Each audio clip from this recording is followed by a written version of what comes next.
اعوذ باللہ من الشیطان الرجیم بسم اللہ الرحمن الرحیم یا ایھا الناس اعبدوا ربکم الذی خلقکم والذین من قبلکم لعلکم تتقون الذی جعل لکم الارض فراشا والسماء بناء وانزل من السماء ماء فاخرج به من الثمرات رزقا لکم فلا تجعلوا للہ اندادا وانتم تعلمون صدق اللہ العظیم۔ سورہ بقرہ چل رہی ہے، آیت نمبر 21 ہے۔ سورہ بقرہ کے اندر دو حصے ہیں۔ پہلا حصہ سورہ بقرہ کی آیت نمبر 183 تک جاتا ہے اور دوسرا حصہ آیت نمبر 83 سے لے کے آخر تک جاتا ہے۔ یہاں پر سورہ بقرہ کا پہلا حصہ ہم نے بیان کر دیا، جس میں تمہید ہے کہ 3 قسم کے فرقے لوگوں کے اندر ہوں گے، ایک مسلمانوں کا فرقہ، ایک کافروں کا فرقہ اور ایک منافقوں کا فرقہ، یعنی لوگوں کے 3 حصے ہوں گے۔ پہلا حصہ مسلمانوں کا، دوسرا حصہ کافروں کا، تیسرا حصہ منافقوں کا۔ منافق ہونے کا کیا نقصان ہے، کافر ہونے کا کیا نقصان ہے، ایمان والا ہونے کا کیا فائدہ ہے۔ اب ایمان والا ہونے کا کیا فائدہ ہے وہ بات مکمل ہو گئی، منافقت کا کیا نقصان ہے اور کفر کا کیا نقصان ہے، اس کی ساری بات ہو گئی۔ اس کے بعد یہاں سے اللہ رب العزت نے ایک دوسرا مضمون شروع کیا اور وہ مضمون توحید ہے۔ وہ مضمون توحید ہے، اور یہ مضمون توحید یہاں پر بالکل مختصر سا ہے، لیکن پورے قرآن کا بنیادی مضمون توحید ہے۔ یعنی قرآن کو کتاب توحید بھی کہتے ہیں۔ چنانچہ اللہ رب العزت نے یہاں پر فرمایا یا ایھا الناس، اے لوگو، خطاب کیا یا ایھا الناس، اے لوگو، اعبدوا ربکم، اپنے پروردگار کی بندگی کرو، اپنے پروردگار کی عبادت کرو۔ اس جملے میں اتنی فصاحت ہے نا، اتنی فصاحت ہے کہ یہ جملہ خود ہی دلیل ہے کہ اللہ کی بندگی کی جائے، کہ لفظ رب اس بات کا متقاضی ہے کہ اس کی بندگی کی جائے۔ متقاضی کا لفظ میں جو میں نے استعمال کیا، اس کا معنی یہ ہوگا کہ اس لفظ کا معنی یہ ہے کہ میری بندگی کرو، یعنی مطلب یہ کہ میں نے آپ کا قرضہ دینا ہے، ٹھیک ہے، میں نے آپ کا قرضہ دینا ہے اور آپ پیسے مجھے دو، ہاتھ میں پکڑو، ہمیں واپس کرو نا، پیسے آگے تمہارے پاس، یعنی یہ آپ کا پیسے دینا، پیسے دے کے کہنا یار تم غریب ہو، کوئی مسئلہ نہیں، یہ پیسے لو، آپ مجھے واپس کر دو، یعنی یہ شکر گزاری کا ایک یعنی ایسا معنی ہے جو خود ہی سمجھ میں آ رہا ہے اپنے لفظ سے۔ تو اعبدوا ربکم، اعبدوا پروردگار ہونے کا معنی ہی یہ ہے کہ اس کے پیچھے چلا جائے۔ اللہ رب العزت نے اس کی تفسیر کی، الذی خلقکم والذین من قبلکم، جس نے تمہیں بھی پیدا کیا اور تم سے پہلے لوگوں کو بھی پیدا کیا، اور نہ صرف یہ کہ تمہیں پیدا کیا بلکہ تم سے پہلے لوگوں کو بھی پیدا کیا، لعلکم تتقون، تاکہ تم متقی بن جاؤ۔ یعنی پیدا کرنے کی علت یہ ہے۔ لام تعلیلیہ ہے، تعلیلیہ کا مطلب یہ ہے کہ ہم کہتے ہیں، اردو میں کہتے ہیں وجہ۔ ابھی میں نے تمہیں یہ جو کھانا کھلایا نا، اس کی وجہ یہ ہے کہ تم میرے بھائی ہو۔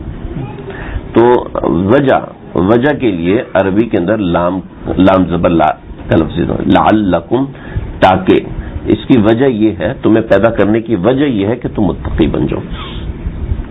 جی، اس کے ضمن میں متقی کی یہ بات بھی آگئی کہ وہ اللہ کی خلقت کو یاد کرتا ہے، اللہ کو یاد کرتا رہتا ہے اور اللہ کی عبادت کرتا رہتا ہے۔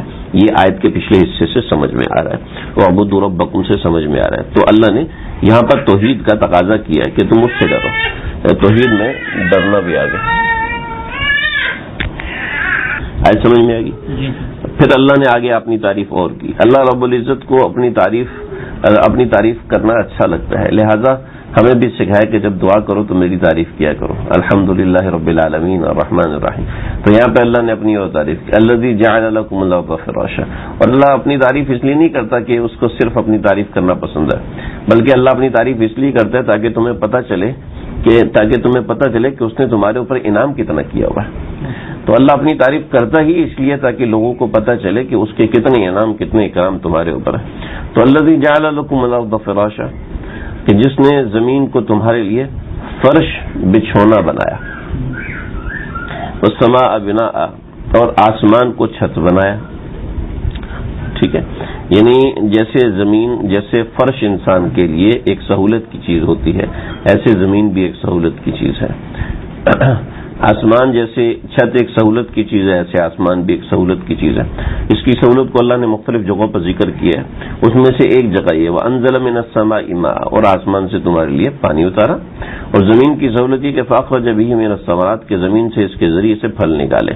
رِزْقًا لَكُمْ، تاکہ تمہیں رزق دیا جائے.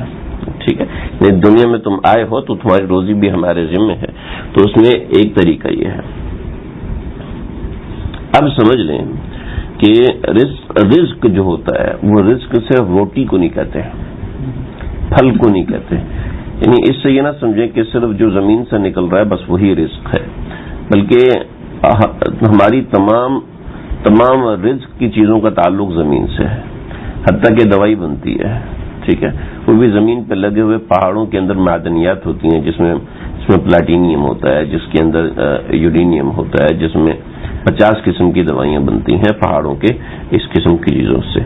تو الذی جعل لکم الارض فراشا والسماء وانزل من السماء ماء فاخرج به من الثمرات فاخرج پھر اس کے ذریعے سے تمہارے رزق کے طور پر نکالے بھی من الثمرات، پھلوں میں سے، رزق لکم تمہاری روزی کے واسطے.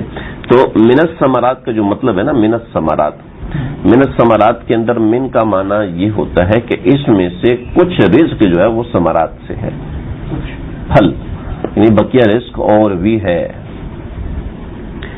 سمجھ میں آ رہا ہے آپ کو؟ فلا تجعلوا للہ اندادا، بس اس کا تقاضا یہ ہے، یعنی میں نے تمہارے لیے اتنا سب کچھ کیا تو اس کا تقاضا یہ ہے کہ تم اللہ کے لیے انداد نہ ٹھہراؤ، یعنی شریک نہ ٹھہراؤ. ہاں اس کو ادھر ڈال دیں، ہاں ادھر ڈال دیں، مسئلہ نہیں ہے انشاءاللہ. آ جائے گا، قرآن بھی صحیح رکھ لیں. فلا تجعلوا للہ اندادا وانتم تعلمون، اور جبکہ تم یہ باتیں جانتے ہو، ٹھیک ہے، تم یہ باتیں جانتے ہیں. یہاں پر توحید کی بات اللہ رب العزت نے ختم فرما دی. سورہ بقرہ کا دوسرا مضمون ختم ہوا. 12 مضمون پہلے حصے میں ہے، ٹھیک ہے، اور 6 مضامین یعنی 16 مضامین پہلے حصے میں ہے اور 6 مضامین دوسرے حصے میں. تو یہ دوسرا مضمون مکمل